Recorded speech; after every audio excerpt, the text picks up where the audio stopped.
Ano na ba? Hindi, joke lang.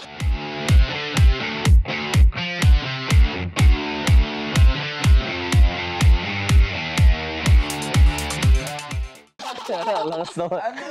Ano na, kamusta? Yun, no?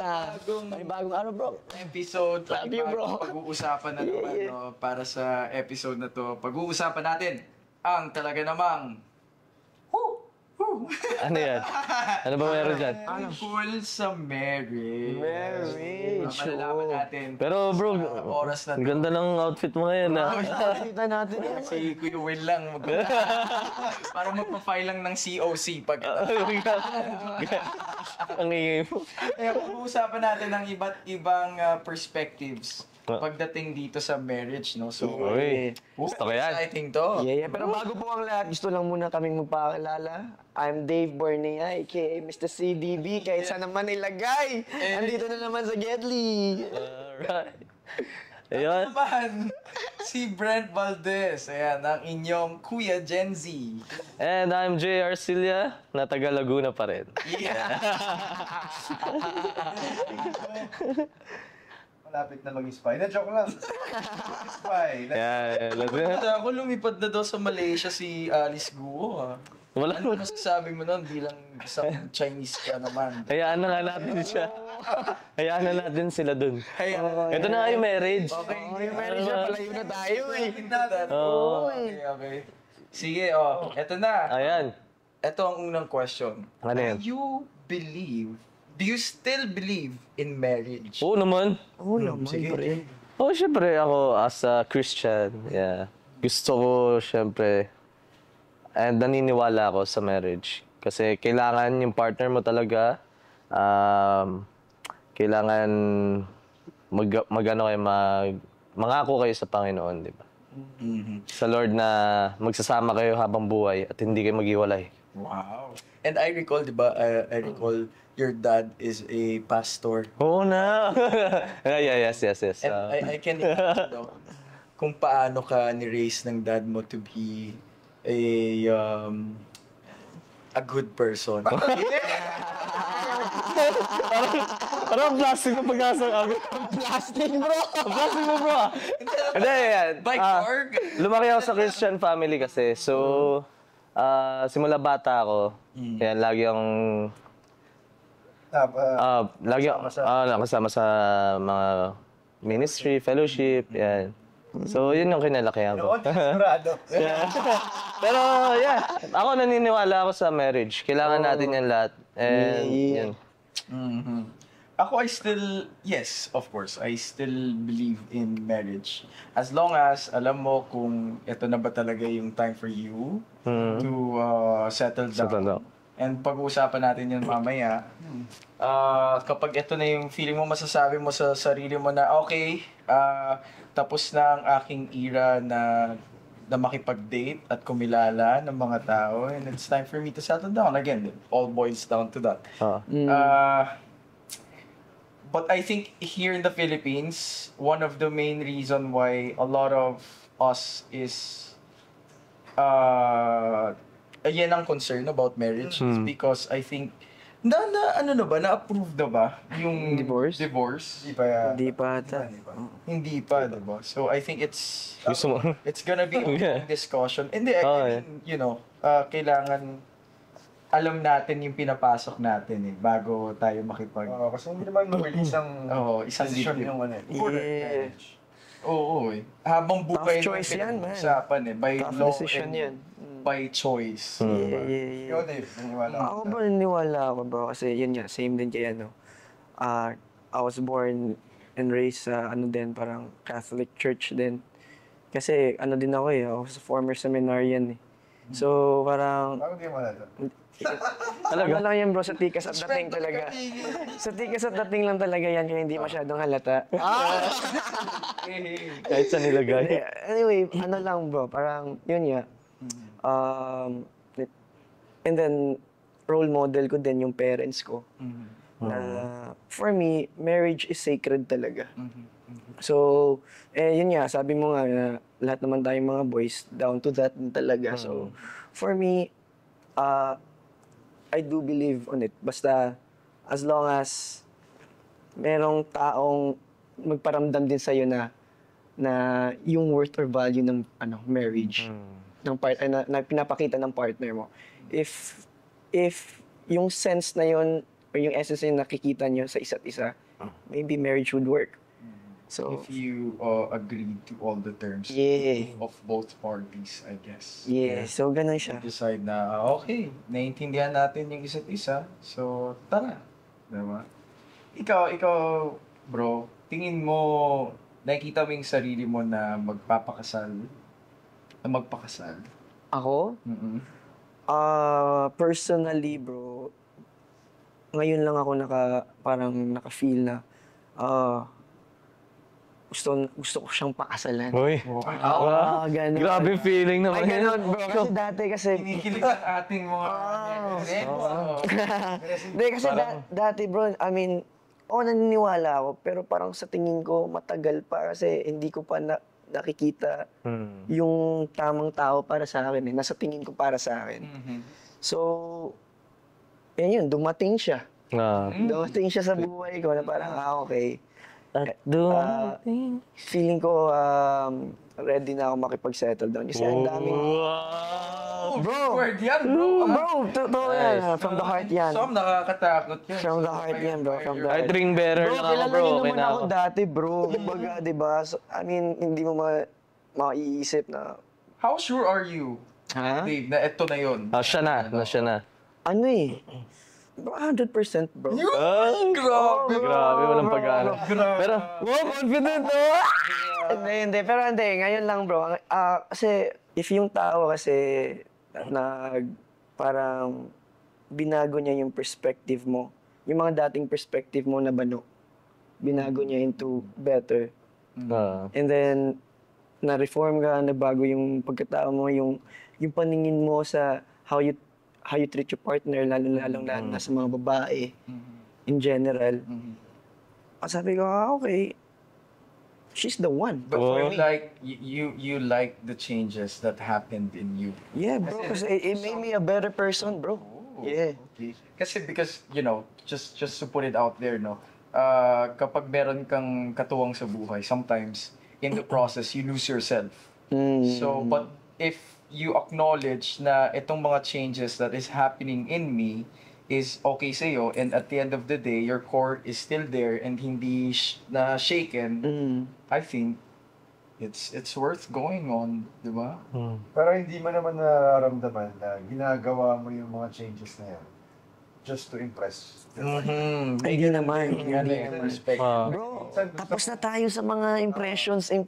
You just wanna be real eh. Kasi di ba, yung hirap din na, lalo na sa amin, kasi magkasama kami sa bahay. So parang ang hirap naman magpakapeke, kaya everyday just to make her impress things, di ba? Yeah. Yun nga, parang genuinely nagkatugma yung mga namin, yung mga kasing-kasing namin, di ba? Yung mga yung puso. Cebuano, yung Bisaya. So, parang yung, ang tawag nito, yung mga influensya about on the spiritual side, and then lalo na... Connect ang souls niya talaga. And then sa on the practical side din, and the reality side na parang she molded me na naging mas better pa ako, parang ganun. So, bakit pa ba ako magpapaka-bulag-bulagan pa na ito na yung inaanap mo, hindi, grab mo na. I think in a relationship, isang malaking factor din kung talagang nag-grow ka with the person. Yeah. Kasi there are other couples na pinipilit na lang magsama just for the sake of matagal na sila.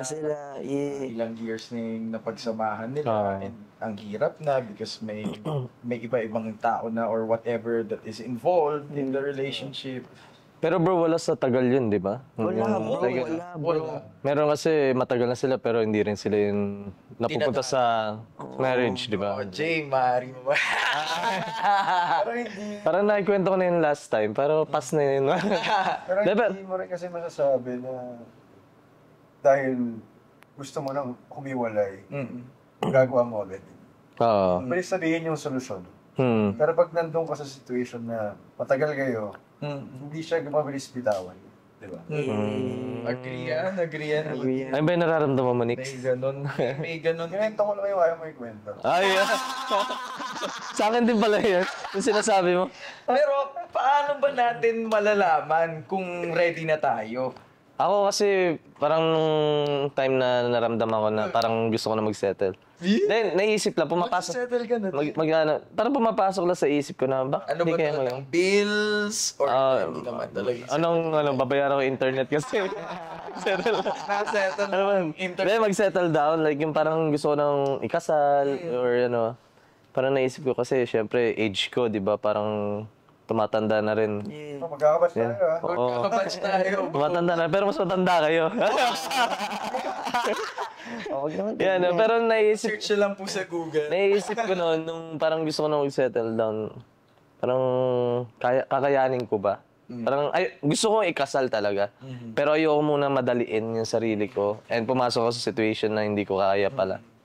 So, talagang pinag-iisipan ko, bro, kung ano ba. Pero sinasabi ng utak ko, wag muna. Kasi parang hindi pa kaya, like ano.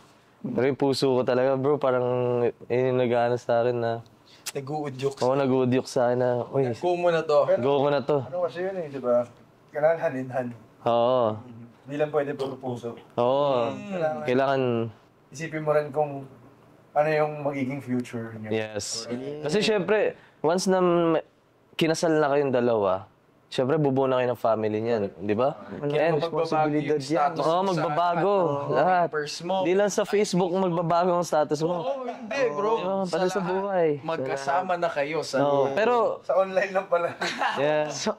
Pero parang sarap ikasal, bro. Ayun yung gusto ko na like, Maramdaman. yeah, Ano yung parang ikasal sa Huwis? mga rules yun? Rose. Oo, bro. Na-try ko. Ako, oo. Oo. Oo. Ako na-try ko. Ako, oo. Pero syempre, di ba, kapag umarte tayo, kailangan parang totoo rin sa'yo yung emosyon. Ah. Yeah. So ano yung naramdaman niyo dun sa parang Bro, ano din? Ang sarap. Ang Sa akin that time, awkward eh. Yung wedding scene. Kasi ex ko yung kasama ko doon sa wedding scene. Hinalikan mo siya dun sa scene. Ba't ba na marriage tayo? How do you know when you're ready? Oo, kayo. Sabi mo eh. Hindi na. Hayaan nyo na yun. Mamamaya. Dun sa scene, magbibigay kayo ng mga vows to each other, di ba? May ganun. Anong feeling, bro? Mamaya may issue ako sa London. Oo, may sumulat sa akin. Nadetouch ba yung personal, yung sa mismong eksena na, Ano yun? nadetouch ba yung personal mo doon? Yung sa mismong eksena? O parang... Hindi, gusto ko lang malaman. Kasi since marriage siya eh. Dinetouch mo ba or Or- nag-immerse ka? Oo. Siyempre, dinetouch ko. Kasi di ba sa scene, in order na maging makatotohanan yung scene is you have to embrace yung truth. Yeah. Characters mo. Hindi ko nga in-embrace. Wala. Hindi yun embrace. Bumalik na tayo dito sa ano. Huwag na natin, iyan na natin yun. Na-take na naman namin. Good take naman siya, so okay. Yeah. Ay, paano yung malalaman ko ready na kayo ikasal? Oh. Ako gusto ko pa rin okay, this is a safe space, bro. Ba't ko ba na-open ba yun? Ba't ko ba in-open? Well, I think... Okay lang, reality naman yun. Okay. Maraming factors ang kino-consider ko Biglang seryoso yun. para masabi ko sa sarili kung ready na ako. To be honest, at this point of my life, hindi pa ako ready mag-settle down and magpakasal because Oh, sa jowa ni Brent. meron na. Ang sakit na, no? Parinig na siya. Totoo, sorry. Sorry, guys. Ano naman? Tumalsik na yung laway. Ilang nagsiprin sa Mapanood siya. In your defense, in your defense, ano yung mga Meron pa akong dinidiscover pa. okay? Okay. Marami pang aspect of my singleness. I mean, as a person. Kasi ibang story na nga pag nag-isang dibdib Kung ako jowa mo, Everywhere you go, sakit ng... paghinga, pagtulog, kahit ano pa yan, magkasama na kayo. So, meron ka pang chance. And pag in-acknowledge nyo naman na, teka lang, of course, it's a budding relationship, bro. It's 1 year. 1 year is, I don't know, to some, it's very long. But to me, it's not. I have to know the person, yung More, potential na magiging kasama ko sa buhay ng more. Sabi nga nila, malaman mo yung ugali ng isang tao kapag nakasama mo sila sa lahat ng seasons ng buhay nila.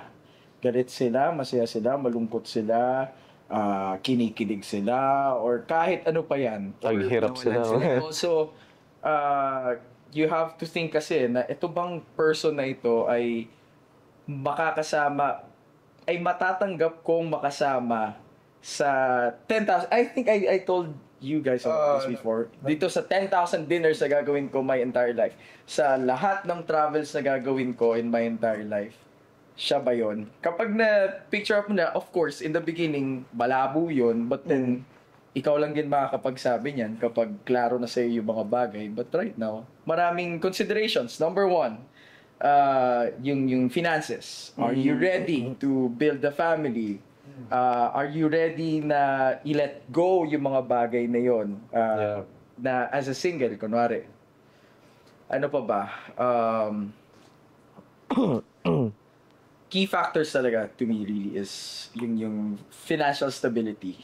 Kasi merong mga, of course, merong mga couples na, sige, let's play this by ear.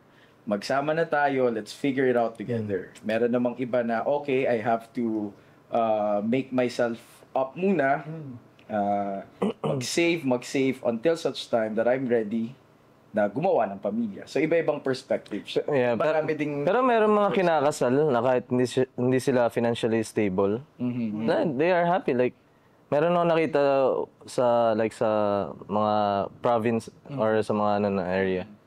Kinasal sila pero they're not financially stable. They're doing nagtutulungan sila just to, provide sa family nila. And maganda rin tingnan. Di ba? Parang, panahon kasi ngayon kailangan talaga may pera ka para bumuo ka ng pamilya. I think. Kasi Meron naman din talaga. sa hirap ng From hirap to Kasi bro, feeling ko din na kaya din kailangan natin maging financially stable din. Kasi mahirap din sa atin na bitawan yung kung anong merong lifestyle na meron tayo. So, yun, nakadepende. Lifestyle. Anong gusto mong lifestyle? Yeah. Yung meron kayo. Yeah. The rest of your For life. the rest of your life. And also, meron akong learning nito firsthand. So, di ba, remember, yung previous generation, yung mga babae noong unang panahon, taught na kapag inasawa ka na, kailangan maging housewife ka na. Let go of your dreams, your work. Ikaw magpalaki ng mga bata and the tatays, the lalakis will look for the resources para sa pagbuo niya ng pamilya. Ngayon, it's 2024. There's traditional way. Yung tradition din that was built over the generations, diba? Right now, people are awoke. Yeah. Na hindi pwedeng maging housewife. And I experienced this. I recall, there's a story, a person close to my heart, na mali yung decisions niya in life. Nung nakipag-settle down siya, ngayon, hindi na niya maibabalik yung oras na yun. And andito na lahat ng, may mga anak na siya. Yeah. Ito na yung nangyari sa buhay niya. But then, when she was forced to be a housewife, wala na siyang magawa. So I think ito yung time for us, especially in our generation now, to really know what's up, no?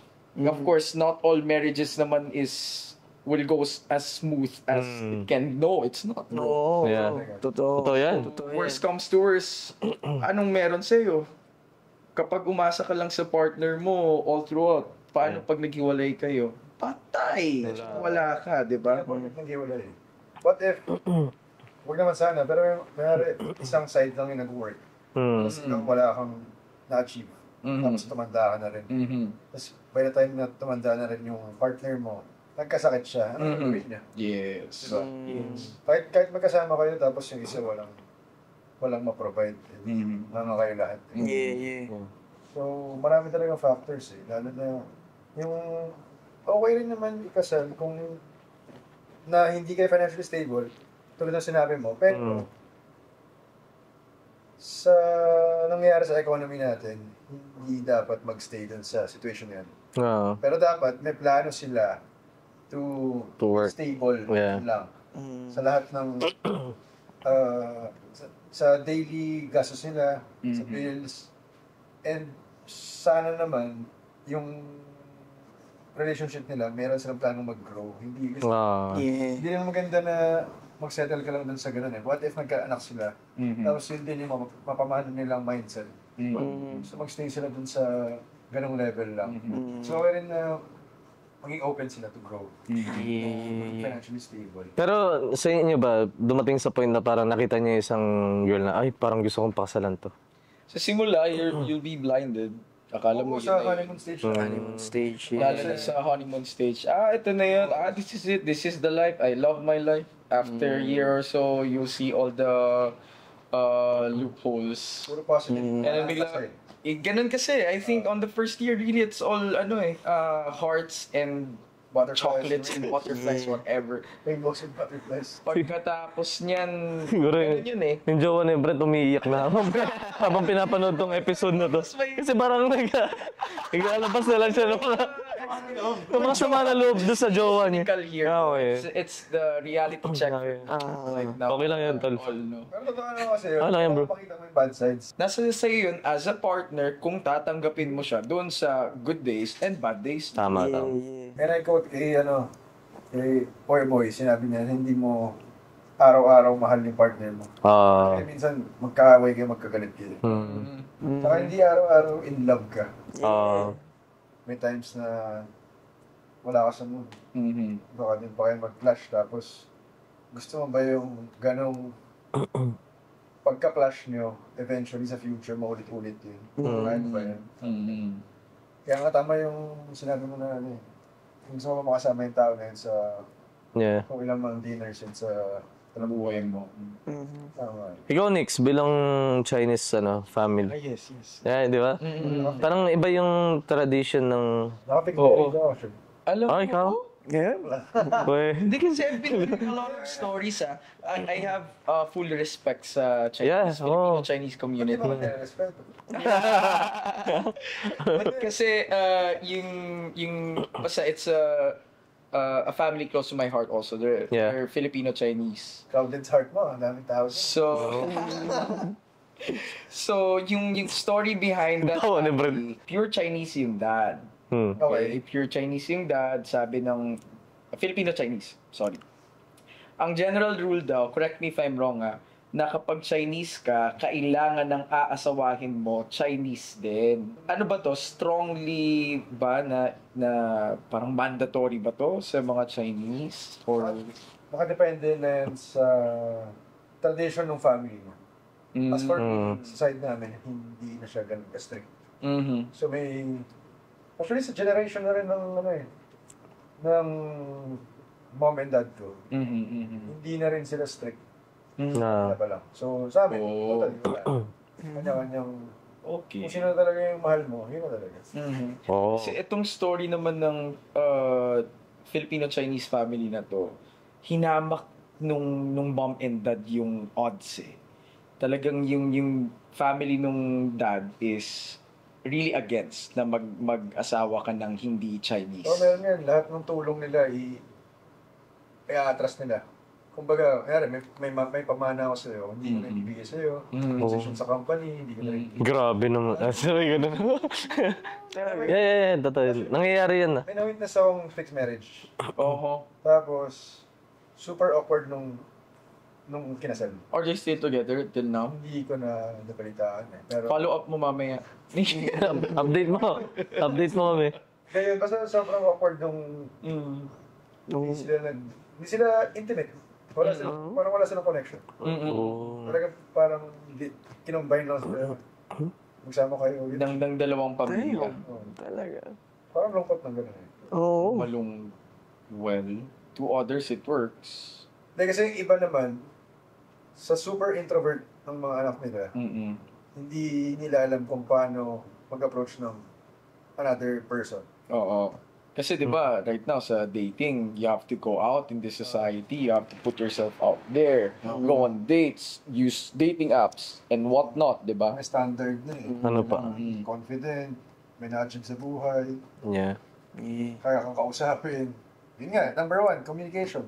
Kailangan- Ay, bro, I don't know if napanood nyo to. Meron akong random video sa TikTok na napanood. Chinese comedian, Filipino-Chinese comedian, content creator in TikTok. Okay. So, sabi niya, Mention your dad lagi. kapag hindi ka Filipino-Chinese, okay lang. Basta, yung family mo ay may-ari ng may-ari ng construction company. Pag hindi construction company, ay hindi. With the Chinese accent all. Basta yun, nakakatawa. But, somehow there's... Nakita ko yan. Yun. There's a underlying to it, no, na it's real, apparently, from your story as a Filipino-Chinese. Sagutin mo nga. Naniniwala ako sa nila. Kaya lang yun nga, yung factors talaga importante. Hindi pwede mabilis mag-decide. Yeah. Pero open din naman ako if my partner doesn't believe in marriage. Open ka? Open din ako. Why? Minsan kasi mahal mo yung tao pero hindi talaga kayo same ng pananaw sa buhay.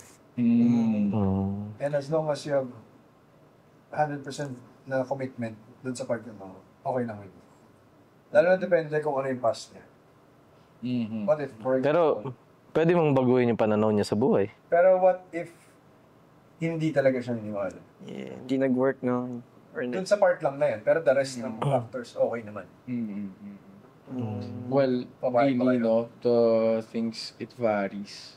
Kung papayag ako, yung partner ko ayaw ng marriage. Right now, of course, I don't want it. But, paano pag dumating yung point na I want it? Then hindi niya Sa gusto. pilitan mo na lang. Hindi, mahal kita, mahal mo ko, pakasal tayo.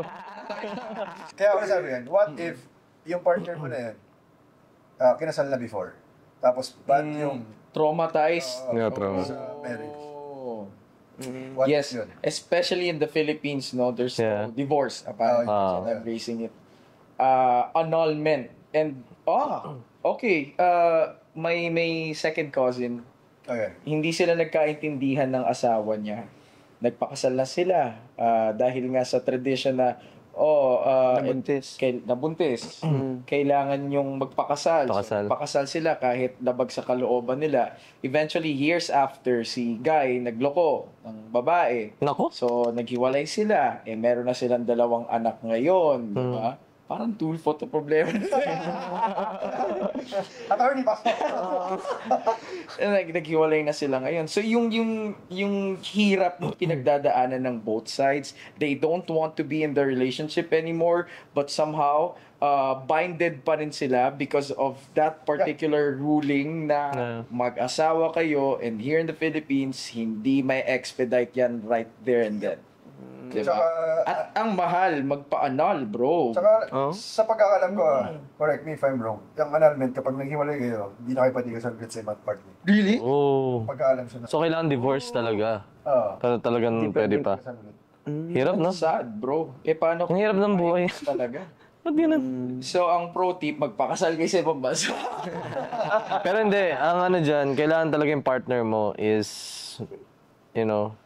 may takot sa Diyos, no? Importante yun, talaga. And sa marriage niya dapat talaga, sa relationship niya, lagi niya isa-center si God. Kasi, if wala. Walang mangyayari, hindi mag-work. Lalo na sa- Kahit anong gawin niyo, wala, nandyan yung mga away and lahat ng mga problems. Lalo na sa toughest times Yeah. of your life as Oo. couple. Bro, susubukin kayo at susubukin yan, di ba? Yeah. Kung paano nyo lang, ang ano lang talaga dito is kung paano nyo hahawakan yung kamay Yeah. ng isa't isa. Tama. Sasabihin, kaya natin to. Ayan, kaya sa future wife ko, kaya natin to. Sa lahat ng mga nanonood, Parang mahal? nakikinig ng Spotify podcast na ito, kung meron po kayong mga comments, mga suggestions, galit, hinanaing, puot, ayan, itag nyo lang kami sa aming mga social At media. pag-usapan natin yan. Pag-usapan natin yan, i-DM nyo kami. Nararamdaman nyo rin ba itong mga nararamdaman namin? Pero wait lang, tanong ko lang, anong age niyo gusto ikasal? Ano yung maximum age? Like, kunyari, 40s, kailangan kasal na. Ako, I'm 27 now. Binibigyan ko ng time lang yung sarili ko. 35. Yeah, 35. 35, nice. 35. Oo. Nice, nice na. Ako, 35, 34. Ganun din. Same, same. Ako gusto kong magpakasal, bro. Gusto kong grabe ka naman. Grabe ka bro. Sorry. Pa lang ako. Next year, this year na. Loko. Dalawa mo na lang. Kailangan mo na ikasal din. Loko, hindi. Ikaw, next. Okay ka, next. Ako, walang age. Depende sa partner ko kasi kung kailangan na ba sa... Kasi di ba may age ang mga babae kung kailan sila pwedeng mga anak lang. So, nakadepende rin dun yung decision. And, sorry, merong ano dito, may technology na to preserve the eggs. Oh, yeah. For those who wanna marry. Oh, so mahal yun. Sobrang mahal. Sobrang Mahal. mahal. So, kailangan talaga financially. Preserving eggs nila. Yeah. In your 30s, you don't want to marry or settle down. But of course, may timeline kasi ang girls. So, kailangan i-preserve yung eggs. So, I think, isang option din yun. Kaya lang, again, kagaya ng sobrang mahal na annulment fees, feeling ko mahal din talaga tong technology na. So, I hope Malamang sa alamang yan, bro. accessible siya to all. Yeah. So, yun. Tinanong ko lang. 30. Ikaw, hindi ka sa Ikaw. Ako, mga Next year 2 na. years from now. 30, Gusto ko na, like 30. marriage, 30s. Sa akin naman, bro, kaya 35. Kasi gusto ko na muna ding i-experience yung partner ko na maging single din siya. Parang kasi, parang kumbaga, mas matanda pa ako ng 3 taon sa kanya. yes. Parang gusto ko muna siyang mag-explore muna yung ano niya. Pero alam ko nang, Siya rin din niya. yeah. Yun.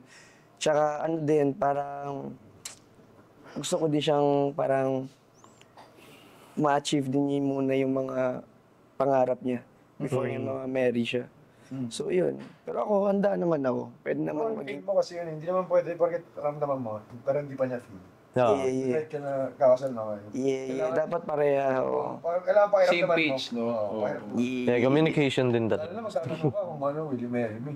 Tapos di pa pala niya alam. Yeah. May mga videos niyan. Kung nakakakilig sobra yung mga videos ng yes, sobra naman din yung level ng no, di ba? Ako kasi, hindi pa sila ready. So, kailangan talaga pag-usapan nila mabuti. Or, kasi hindi pwede na asa lalaki tayo, nakita natin na, parang in love tong girl. Is ready na siya ikasal. Hindi naman laging ganun, di ba? One thing I want to share also, this person who is also close to my heart. laging always close to my heart. Cousin. Baka mapakinggan niya to sometime in the future. So yung cousin ko, meron siyang long-time girlfriend. Yan na. Ano sila? High school sweetheart sila ngayon. Kilig sila yung apple of the eye ng school. No? And then, 12 years after, nagkaroon lang sila ng hindi pagkakaintindihan. Biglang kumalas na yung dalawa. 12 years? Mind you, ano na sila, engaged na sila, nag-propose na siya sa kanya, and then okay na. Kasado na, basically. And then biglang at one point, we don't want to continue this anymore. And now, meron na silang sariling buhay. Final straw nila, bakit nila kaya? To be honest, I don't know. But Nagkasawaan. it's I think yun yung mga, based to my knowledge, meron silang mga misunderstandings from the beginning na hindi nila in-address right on. So nung bumalik ulit itong problems na to, 12 years after, hindi na nila na-solve and sobrang laki na niya na unsolvable na. Ang dami nang hindi na-solve before. Correct. Tapos pag ni-review mo lahat, ang laki na pala. So, may mga ganun din. Diba? So wala talaga sa tagal. Wala sa tagal yan, man. Sorry, naghihikab ako habang ano. Wala akong tulog. Yung kwento mo! Wala akong tulog.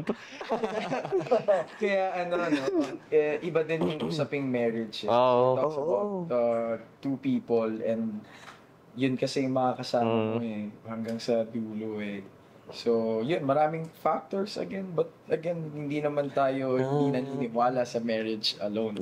Yeah. Sana pag once na ikinasal na tayo, sana nakikita na pa rin natin ang mga sarili natin. Yeah. And sa lahat po ng nakikinig, sa mga hopeless romantic, sa mga nag-iisip kung magpo-propose na ba sila sa mga girlfriends nila, Huwag sa muna. mga partners nila, Time to think, no? sana ay meron ho kaming naiambag no? Dito sa podcast natin, sa episode na to. And Actually bro, may ring ako dito gusto. ready na. Ano yung ideal mo? Kunwari magpo-propose ka. Ano yung ideal place, time, situation? Paano ka magpo-propose sa future asawa mo? May mob. May sasayaw. Yeah, ako siguro wala, pag sinabi ko, baka mamaya expect na niya na ito yung mangyayari. Wag na. Basta surprise. Candidate na to Sige. Pero gusto ko lahat ng friends and family nandun. Yeah. To witness, no? To witness that, Ako sa akin, gusto ko yung very significant, yung meaning ng lugar. Sabi na, Binondo. Napaka-meaningful. Doon sa bahay nila. Sa Binondo. Chinatown. Tapos puro ginto si Nix doon. Ano tayo doon? Suot ng color red. Color red na. Isang buo, okay.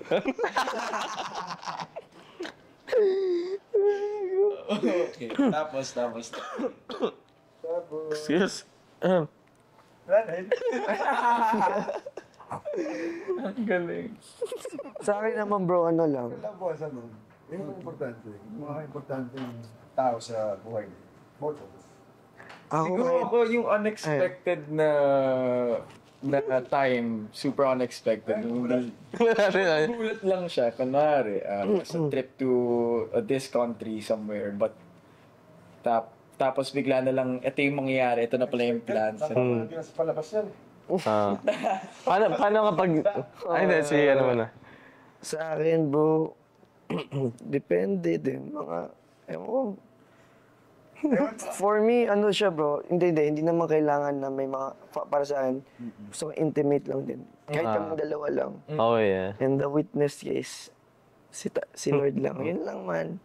Tsaka, kung meron mang lugar, I think, yun din, saves time. Yung, ano din, parang meaningful din yung spot ng place.